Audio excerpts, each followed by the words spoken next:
Good morning. Today I'm going to talk to you about the impact on video games in our daily lives. We're going to focus on three main points: video games intentions, the advantages and disadvantages, and some suggestions to this point. The video games impact. Video games are a way to detract ourselves from the outside world. Some people find them a good way to relax, others to see them as an entertainment, and others as escape from monotony. Video games were invented by two intentions, mainly. The first one is to gain money, and the second one is to entertain people.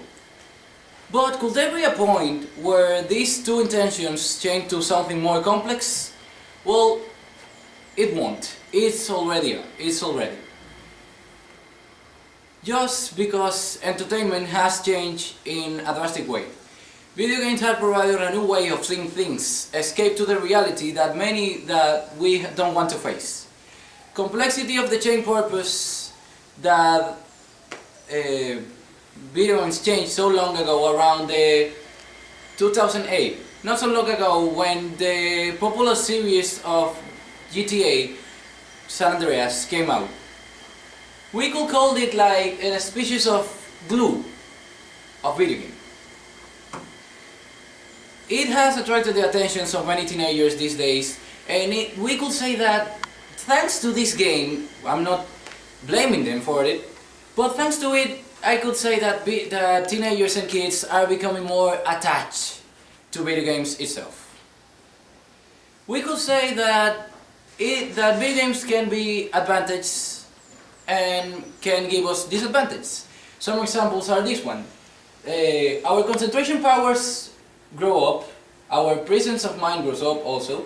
Mind becomes very separative. This means that we can make an analysis of situations more firmly and more conscious.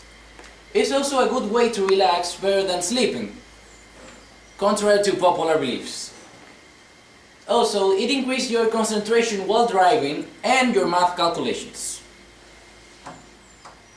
Here are some disadvantages. I'm not saying they're all like general and people and everyone has them, but it's good to know them. We lack our physical health, and this is causing most of the general obesity in teen population. The rays exploded from the rays that are exposed to us by these consoles they can become an injury to our health. We can't be able to live like a normal man once we start to gaining an addiction to these video games. We start to gain a dependence on them.